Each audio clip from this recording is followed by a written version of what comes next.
नमस्कार, मैं हूं रत्ना और आप देख रहे हैं सी न्यूज़ भारत। वक्त हो चुका है अलीगढ़ बुलेटिन का। शुरुआत करेंगे इस खास खबर से। अलीगढ़ जनपद के थाना इगलास क्षेत्र में अशोक कुमार मजदूरी करते हैं और अपने परिवार का पालन पोषण करते हैं।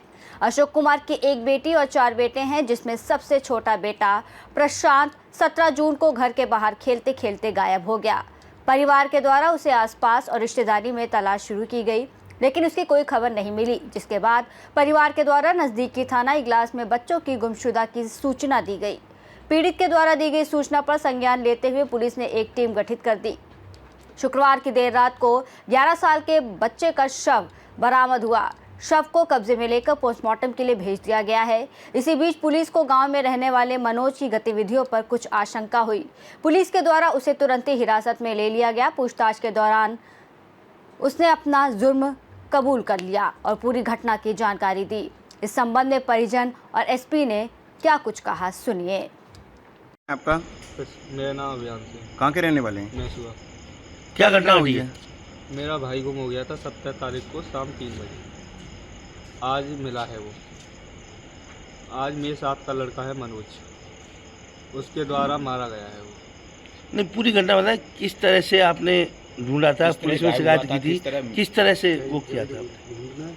ढूंढा तो हमने 3 दिन से लगातार। वो हमारे साथ घूम रहा है, हमारे पर्चा लगा रहा है। मेरे भाई की तरह ही था वो भी। हमारे साथ उठ रहा है, खा रहा है, पी रहा है, सब चीज़ हमारा है। मेरे भाई का, छोटे भाई का दोस्त था वो, तगड़ा। नहीं, आपका छोटा भाई कैसे, कहाँ गया था, क्या खेल रहा था, क्या कर रहा था? वो घर पे था। आवाज़ देखने गया पहले 3 बजे उसने उसे आवाज़ दी है, तो उसने बोला है मेरे भाई ने मन्नू भैया। वो 3 बजे वहाँ से चले गया है। उसके बाद वो 17 तारीख को 3 बजे के बाद आज 20 तारीख 21 तारीख आज मिला है वो।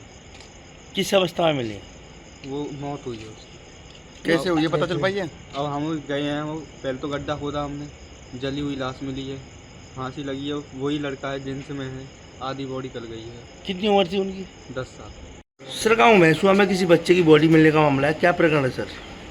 जी देखिए, 17 तारीख को थाना इगलास पे सूचना प्राप्त हुई थी कि एक छोटा बच्चा जो कि 10-11 साल का है, जो इसी गांव से बिलोंग करता है, वो लापता हो गया या उसे कोई बहला फुसला के कहीं ले गया। तो इस प्राप्त सूचना के आधार पर, तहरीर के आधार पर थाना इगलास पे तुरंत ही एक मुकदमा पंजीकृत किया गया किडनैपिंग की धाराओं में, और उसी की विवेचना के अनुपात के क्रम में 3 टीमों का गठन किया गया। इन टीमों को उस बच्चे को रिकवर करने के लिए लगाया गया। तो इसी के दौरान यह तथ्य प्रकाश में आया कि एक अभियुक्त इस बच्चे को कहीं बहला फुसला के ले गया है, और उस अभियुक्त ने अपने गुनाह को कबूल किया। उसने अपने रिकवरी जो स्टेटमेंट है उसमें ये चीज़ बताई कि कहाँ उसने इस बच्चे को मारा था और कहाँ उसकी बॉडी को गाड़ दिया।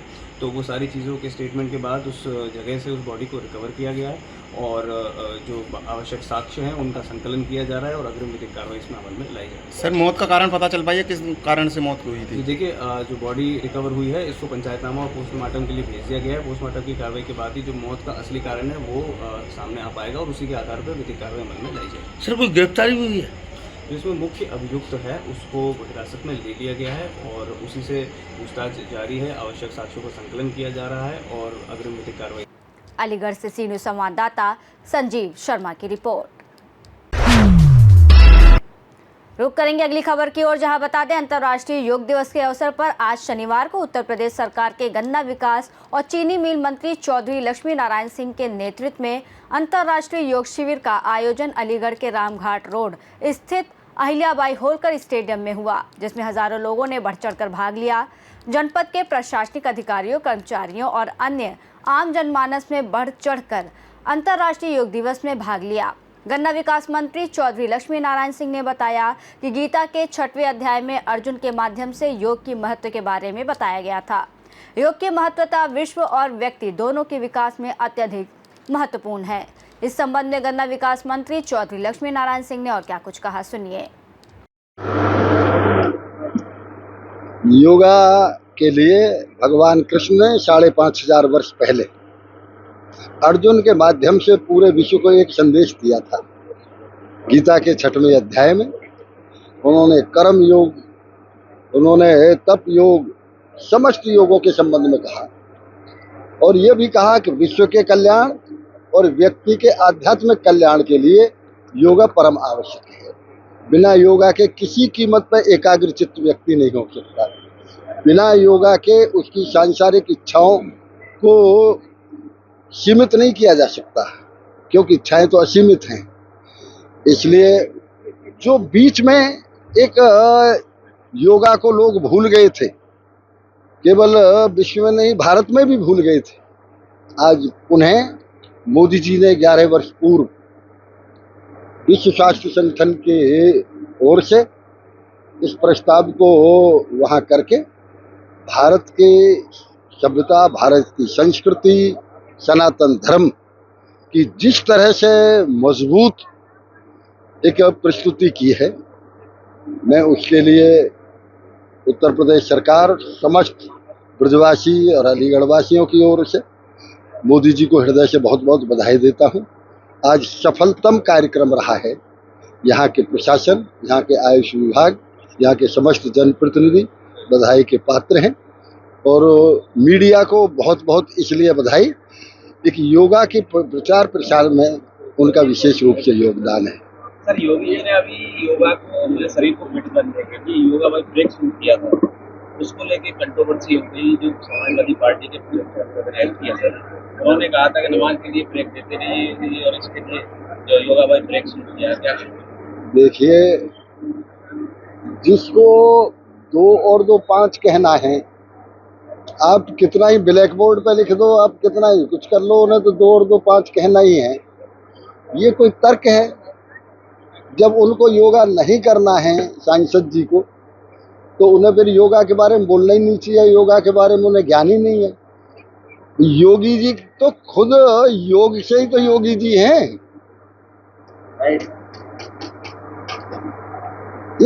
ये कुतर्क हैं, ये तर्क संगत बात नहीं है।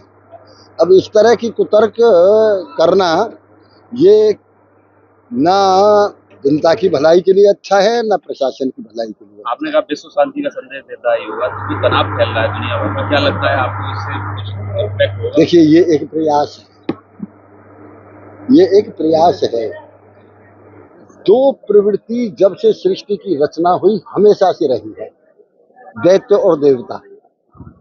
दैत्य प्रवृत्ति आप बताओ मुझे, जब सतयुग में हिरण्यकश्यप हो सकता है, जब त्रेता में रावण हो सकता है, जब द्वापर में कंस हो सकता है, तो इस कलयुग में यदि हो जाए तो कोई बड़ी बात नहीं। जय श्री राम। अलीगढ़ से सी न्यूज संवाददाता संजीव शर्मा की रिपोर्ट। रुक करेंगे अगली खबर की ओर, जहां बता दें अलीगढ़ रेलवे स्टेशन से दोपहर में लापता हुई बच्ची के अपहरण के मामले का खुलासा हो गया है। आरोपी को जीआरपी और आरपीएफ की टीम ने बृहस्पतिवार देर रात इटावा रेलवे स्टेशन से गिरफ्तार कर लिया है। बच्ची भी सकुशल मिल गई है। आरोपी बिरजी माझी बगोदर थाना हंसुआ जिला गया बिहार का निवासी है। आरोपी की तलाश में 4 टीमें जुटी हुई थी। वो अलीगढ़ से कानपुर जा रही मेमू ट्रेन से बिहार जाने की फिराक में था।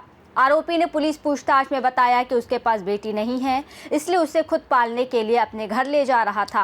हालांकि पुलिस उसकी बात को सच नहीं मान रही है और ये भी जांच की जा रही है कि आरोपी किसी बच्चा गिरोह से तो नहीं जुड़ा हुआ है। इस संबंध में सीओ और परिजन ने क्या कुछ बताया, आप भी सुनिए।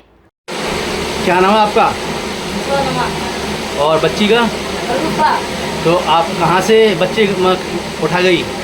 वहाँ से उठा के लाया है। कहाँ से? ये गाछ नहीं है यहाँ। ये तो गाछ नहीं है यहाँ पर। अच्छा, तो ये कहाँ मिली है? मेरा अच्छा, उसके लाया तो हम लोग ने जल्दी किया। ठीक है, ओके। आप यहाँ क्या काम करते हो? भट्टा देने से आया सर। भट्टा कहाँ पर है? भट्टा है ओके।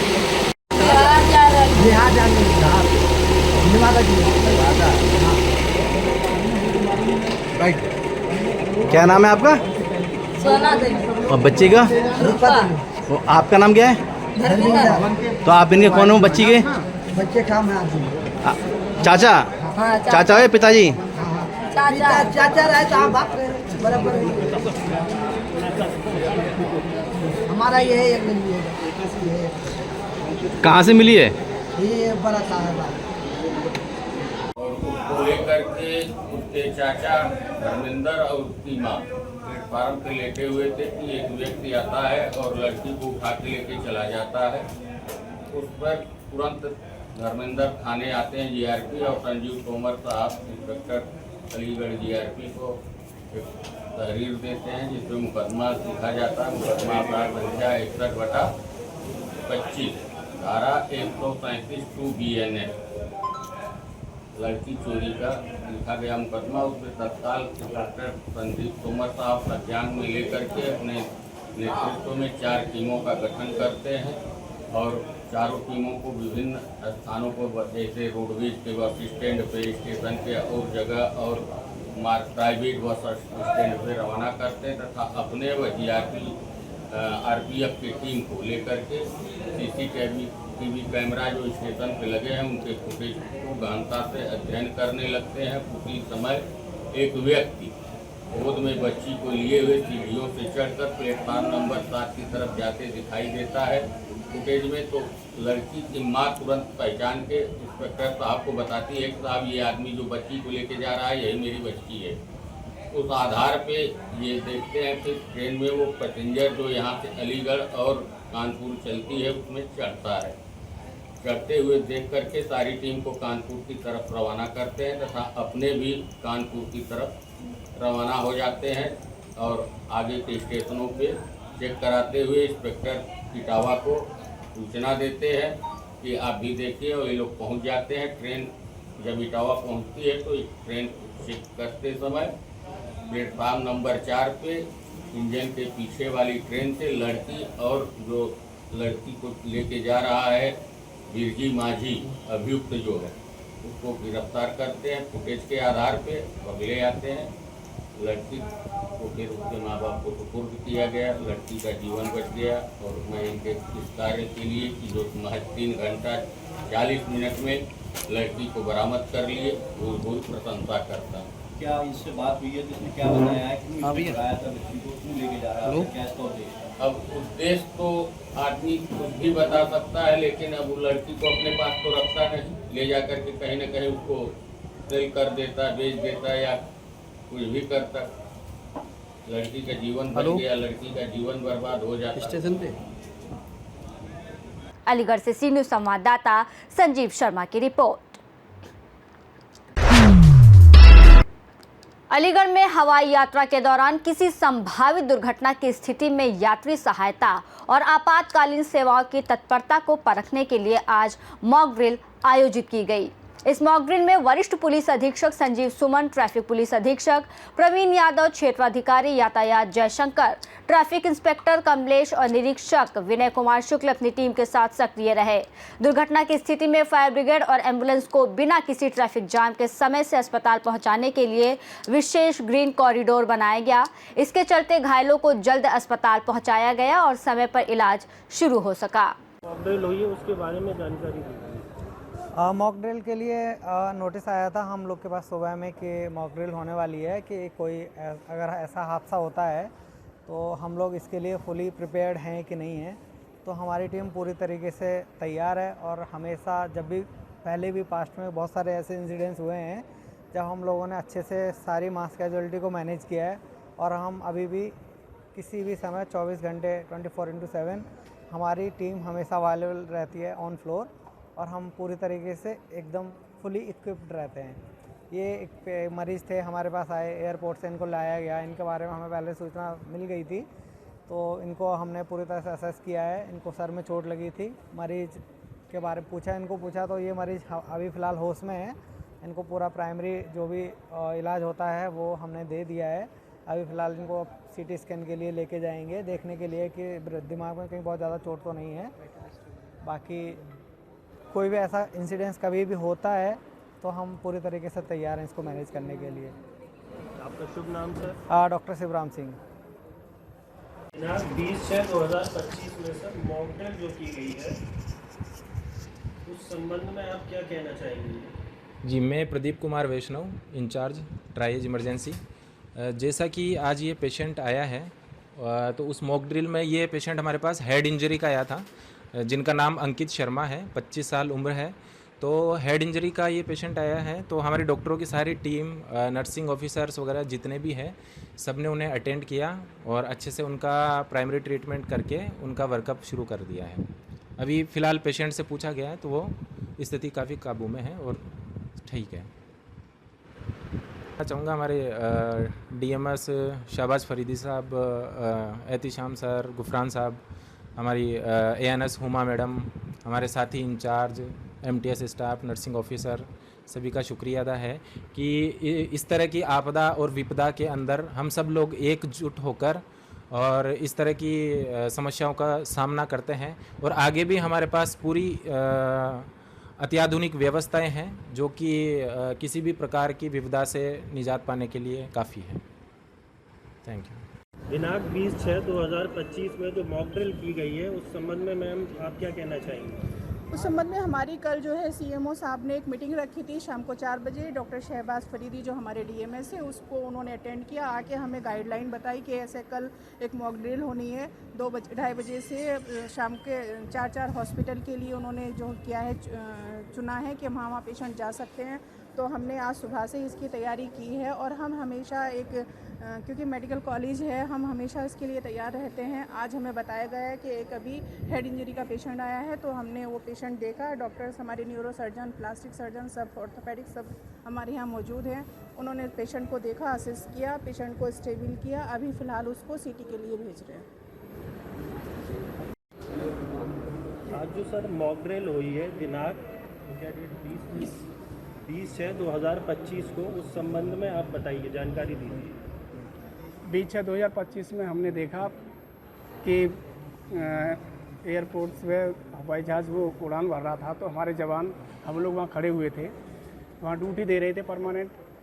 तो वहाँ पर जैसे ही उस प्लान में कुछ क्रैश होने की संभावना हुई तो हमारे जवान ने वहाँ से छलांग मार दी और इस वजह से इनकी थोड़ी सी चोटें आई सिर में। और वहाँ से हम धनीपुर एयरपोर्ट से और हम मेडिकल तक इनको लेकर के आए एम्बुलेंस के द्वारा, और यही हमने देखा और इसी से हम यहाँ पर हैं और इनकी ट्रीटमेंट करा रहे हैं। ट्रैफिक व्यवस्था को लेकर क्या कहेंगे? ट्रैफिक व्यवस्था को सर लेकर के ये कहेंगे कि हमारा जो औचित्य बनता है, हमें यहाँ जहाँ पोस्ट पर लगाया था हम ट्रैफिक को अच्छी तरह से भली भांति करते हैं और अपनी ड्यूटी को निभाते हैं, और जो जन सेवा है उन सब लोगों की हम सेफ्टी और रक्षा करते हैं। ट्रैफिक व्यवस्था और रास्ते में जाम तो नहीं मिला जाता? जाम में कोई जाम नहीं मिला हमको, चौराहे पर जगह जगह पुलिस मिली हमको और कोई जाम नहीं मिला, एकदम क्लियर रोड मिला। सर, धनीपुर हवाई पट्टी से अलीगढ़ के विभिन्न अस्पतालों में जो मॉक ड्रिल की गई थी, तो यातायात व्यवस्था की किस तरह से तैयारियां रही? आज दिनांक 20/6/2025 को हवाई तय करने वाले लोगों को दुर्घटना होने पर सुरक्षा को दृष्टिगत रखते हुए एयरपोर्ट के अधिकारी कर्मचारी एवं चिकित्सा विभाग के अधिकारी कर्मचारी व फायर सर्विस व अन्य विभाग से समन्वय स्थापित कर मॉक ड्रिल कराया गया, जिससे दुर्घटना होने पर तत्काल प्रभाव से त्वरित कार्रवाई कर यात्रियों के जान माल की सुरक्षा की जा सके। तो इसमें यातायात की बात करें तो कुछ रोड ऐसे हैं जो ज़्यादा व्यस्त रहते हैं, तो उसमें क्या तैयारियां रही? फायर सर्विस एवं एम्बुलेंस को एयरपोर्ट तक जाने एवं वहां से घायल यात्रियों को संबंधित अस्पताल तक पहुंचाने के लिए ट्रैफिक ग्रीन कॉरिडोर बनाते हुए कम से कम समय में अस्पताल तक बिना जाम के तत्काल घायल यात्रियों को पहुंचाया जा सके। ये सफल मॉक ड्रिल जो रही, इसका तैयारियों की और इसकी सफलता की बात करें तो क्या कहना चाहेंगे? वरिष्ठ पुलिस अधीक्षक अलीगढ़, एसपी ट्रैफिक व हमारे टीम के सदस्य प्रभारी यातायात कमलेश, निरीक्षक यातायात विनय कुमार शुक्ल व उनकी टीम के द्वारा अथक प्रयास कर मॉक ड्रिल को सफल बनाया गया। अलीगढ़ से सी न्यूज़ संवाददाता संजीव शर्मा की रिपोर्ट। रुक करेंगे अगली खबर की ओर, जहां बता दें अलीगढ़ जनपद के गंगीरी थाना क्षेत्र के गांव नगला हिमाचल में पत्नी ने प्रेमी के साथ मिलकर अपने पति ऋषि कुमार की हत्या करवा दी। आरोपी प्रेमी मृतक का चचेरा भाई है। 17 जून की रात गोली मारकर हत्या की गई, इसका खुलासा पुलिस ने कर दिया है। पत्नी ललिता को हिरासत में ले लिया गया है, जबकि प्रेमी फरार है। पुलिस जांच में सामने आया कि ललिता के शादी से पहले से मृतक के चचेरे भाई से संबंध थे, जो शादी के बाद भी जारी रहे। शक होने पर पति की हत्या की साजिश रची गई। शुरुआत में पत्नी ने हत्या का आरोप गांव के एक अन्य व्यक्ति पर लगाकर कहानी गढ़ी, लेकिन जांच में सच सामने आ गया। पोस्टमार्टम रिपोर्ट में गोली से मौत की पुष्टि हुई है। हत्या की महिला द्वारा क्या है पूरा मामला? ये देखिए, थाना गंगीरी क्षेत्र से 18 जून सुबह ये सूचना प्राप्त हुई थी कि एक ऋषि नाम के व्यक्ति का शव वहां पे मिला है। तो इस सूचना के आधार पर थाना पुलिस, फील्ड यूनिट और क्रिमिनल इंटेलिजेंस विंग देहात द्वारा और सभी वरिष्ठ अधिकारियों द्वारा मौके पर पहुंच के मौका मुआयना किया गया, आवश्यक साक्ष्यों का संकलन किया गया, तहरीर प्राप्त कर सुसंगत धाराओं में 175/25 थाना गंगीरी पर एक मुकदमा पंजीकृत किया है। तो तीन टीमों जिनका गठन किया गया था, तीनों ही टीमों ने बेहद सराहनीय कार्य करते हुए 24 घंटे के अंदर इस घटना का सफल अनावरण किया है। इस घटना का जो मुख्य उद्देश्य रहा वो ये रहा कि जो मृतक की पत्नी थी, उनका अवैध संबंध मृतक के ही चाचा के बेटे निरेश के साथ था, दोनों ने मिलके, जब इस बात का पता मृतक को चल गया तो दोनों ने मिलके मृतक की हत्या की साजिश दोनों ने आपस में रची थी। और आरोपी ने अपने घर से तमंचा लाके मृतक को पीछे से फायर करके गांव में ही उसकी हत्या की। तो उस समय जब हत्या की थी तो महिला साथ थी क्या? महिला जब हत्या की थी तब साथ नहीं थी। ये योजना पहले से बनी हुई थी कि जब इसने हत्या कर दी तो उसने वापस जाके महिला को बताया। महिला इसी के मुख्य आरोपी के ही घर में उस समय थी जब ये बात बताई गई। तो महिला ने इस बात की सूचना कि उसके पति की हत्या हो गई, ना ही अपने परिजन को दी, ना ही अपने ससुराल जन को दी, ना ही पुलिस को दी अगले 2 दिन तक। और जब बाद में इस पूरी कड़ी को जोड़ा गया, घटनास्थल को देखा गया, आवश्यक साक्ष्यों का संकलन किया गया, तो ये पूरी बात सामने निकल के आई। और फिर उसके बाद इन दोनों ने ही अपना गुनाह कबूल किया। किस चीज से हत्या की थी? इन्होंने 315 बोर के तमंचे से एक राउंड फायर किया था कान के पीछे से, जिससे मृतक की मौके पर ही मृत्यु हो गई थी। और उसके इलाज के लिए भी ना महिला द्वारा ना ही उसके भाई द्वारा किसी तरह के कोई प्रयास किए गए, ना पुलिस को बताया गया, जिससे उनका जो मोटिव है, जो प्रिपरेशन है और जो सब्सिक्वेंट कंडक्ट है, वो सब कुछ क्लियर होता है। सर, एक चीज निकल के आ रही है, जो हथियार से जो गोली चलाई गई थी उसकी आवाज नहीं आई थी आसपास लोगों को? नहीं, ऐसा कुछ नहीं, क्योंकि ये देर रात का 1-1:30 बजे का देर रात का मामला है और इन्होंने आपस में उससे पहले शराब भी पी थी। तो कुछ घंटे तक जो मुख्य आरोपी था तो मृतक के साथ उससे पहले से था, तो उसने समय और जो स्थल है वो देख के, इस तरह से देख के ही यह घटना कारित की, जिससे कि कोई और इस चीज को देख ना सके।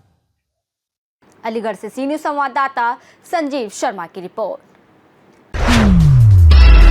रुक करेंगे अगली खबर की ओर, जहां बता दें अलीगढ़ के गांव चिलकौरा में भारतीय किसान यूनियन सुनील के राष्ट्रीय अध्यक्ष सुनील चौधरी और युवा जिला अध्यक्ष कौशलेंद्र कुमार के नेतृत्व में 32 बीघा सरकारी चारागाह और मरघट की जमीन को भूमाफियाओं से कब्जा मुक्त कराने की मांग को लेकर किसानों और ग्रामीणों का अनिश्चितकालीन धरना तीसरे दिन भी जारी रहा। धरने की सूचना मिलते ही मौके पर पहुंची राजस्व की टीम ने पैमाइश शुरू कर दी, मगर किसान और ग्रामीण इस कार्रवाई से असंतुष्ट नजर आए।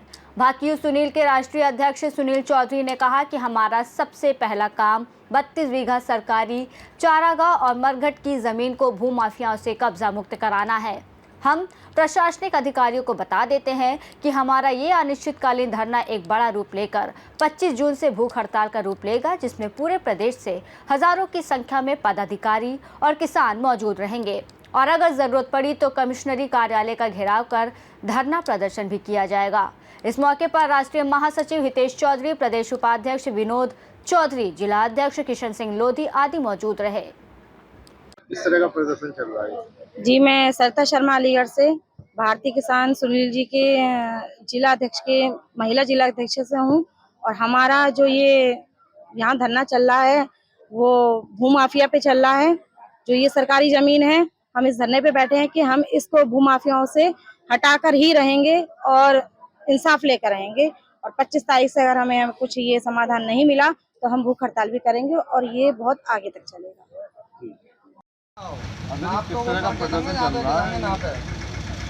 सभी पत्रकार बंधुओं का पहले तो मैं हृदय से धन्यवाद करूंगा कि आप गांव चिलकोरा की खबर को दिखाने के लिए कम से कम सिटी से 3-4 किलोमीटर चल के आए, उसके लिए मैं धन्यवाद दूंगा। गांव चिलकोरा की चारागाह 32 बीघा ज़मीन है। लगभग प्रशासन को और सभी पत्रकार बंधुओं को पता है, सालों से हम लोग संघर्ष करते चले आ रहे हैं। कई बार हमने ज्ञापन भी दिए हैं, धरना प्रदर्शन भी किया है। ये धरना अनिश्चितकालीन उसी को लेके बैठा हुआ है। कहीं ना कहीं इसमें प्रशासन के अधिकारियों का बड़ा हाथ है। भूमाफियों के साथ मिलकर उन्होंने जो कब्जा कराया है ज़मीन को, हम ये चाहते हैं कि वो ज़मीन पर जितने भी मकान बने या मस्जिद बनी है या मदरसा बने या गेस्ट हाउस बने, उनकी विशेष रूप से जांच होनी चाहिए और उन पर बुलडोजर चलना चाहिए, क्योंकि वो गांव चिलकोरा की सरकारी संपत्ति है और बाहर के न जाने कहां से कोई रोंगिया मुसलमान हैं, कोई बाहर के बंगाल से आए हुए मुसलमान हैं, उन लोगों ने आके अवैध रूप से कब्जा कर लिया। वो कब्जा मुक्त नहीं होगा जब तक ये अनिश्चितकालीन धरना भारतीय किसान यूनियन सुनील के बैनर तले किसान और ग्राम की चिलकोरा की पूरी जनता यहाँ धरने पर बैठी हुई है। 25 तारीख को ये धरना भूख हड़ताल में परिवर्तन होगा। अगर प्रशासन के लोग नहीं चेते तो रण होगा रण। ये मैं बता देना चाहता हूँ पत्रकार बंधुओं के माध्यम से कि जनपद अलीगढ़ में भ्रष्ट अधिकारियों में और किसानों में एक रण होगा और उस रण की जिम्मेदारी उत्तर प्रदेश के मुखिया माननीय मुख्यमंत्री जी की होगी, क्योंकि सालों से हम लोग संघर्ष कर रहे हैं और हम कहना चाहते हैं और बताना भी चाहते हैं मुख्यमंत्री महोदय को कि ये जो इस तरीक़ा के भूमाफियाओं ने जो कब्जा कर रखा है और यहाँ पर जिला अधिकारी और कमिश्नर मैडम बैठी हुई हैं जिनको हम 3-3 बार 4-4 बार लिखत में दे चुके, उनके कान पर जू तक नहीं रहेगी। माननीय मुख्यमंत्री जी इस पर संज्ञान लें। जिस तरीक़ा से माननीय मुख्यमंत्री जी ने पूरे उत्तर प्रदेश में भूमाफियाओं के खिलाफ जो अभियान चला रखा है उसकी हम बहुत सराहना करते हैं और उनको बधाई के पात्र हैं मुख्यमंत्री जी। उन्होंने ये कह रखा है अपने शब्दों में कि सरकारी संपत्ति चाहे 1 बीघा हो चाहे 100 बीघा हो, किसी अगर भूमाफिया ने कब्जा कर रखा है तो तत्काल उस पर बुलडोजर चलना चाहिए। लेकिन पता नहीं किन कारणों से जनपद अलीगढ़ में वो बुलडोजर में जंग लगी हुई है 2 साल से। वो जनपद अलीगढ़ गांव चिलकोरा की 32 बीघा ज़मीन पर भूमाफियाओं ने कब्जा कर लिया, लेकिन वो बुलडोजर पता नहीं आते आते उसका तेल निबट जाता है या वो चल नहीं पा रहा। किन कारणों से बुलडोजर जंग खाए हुए है ये जांच का विषय है। इसमें बहुत से अधिकारी, मैं स्पष्ट कह देना चाहता हूं चैनल के माध्यम से कि कभी 67 की कार्रवाई, कभी 65 की कार्रवाई। अरे न्याय भी तुम ही करने वाले, जज भी तुम और चोर भी तुम किसको बहकाते हो? अब किसान पहले जैसे नहीं हैं, किसान पढ़े लिखे किसान हैं। कई बार इस पर 67 की कार्रवाई हो गई, चिन्हित हो गए मकान, निशान भी लग गए, लेकिन ढाक के 3 पात रहे, कोई कार्रवाई नहीं हुई, क्योंकि अधिकारी इसमें मिले हुए हैं, मोटी रकम ली है और सब मोटी रकम का खेल है, इसीलिए इस पर कार्रवाई नहीं हो रही। अरे जी, एक तरफ योगी जी के आदेश हैं भूमाफियाओं से सरकारी जमीनों का, ऐसा ही एक मामला धोर्रा में मिला जहां 14 बीघा जमीन पर 4 मंजिला इमारत और एक पेट्रोल पंप खड़ा कर दिया। क्या मानते हैं इस चीज़? मैंने उसके बारे में भी कल मैंने मीडिया में दिया था। पत्रकार बंधुओं के माध्यम से ही मुझे जानकारी मिली कि उस ज़मीन पर भी 14 मंजिला इमारत बना दी। उसमें भी बहुत मोटा खेल है और कहीं ना कहीं ये उत्तर प्रदेश के मुखिया के आदेशों की जनपद अलीगढ़ के अधिकारी धज्जियां उड़ा रहे हैं। अलीगढ़ से सी न्यूज़ संवाददाता संजीव शर्मा की रिपोर्ट।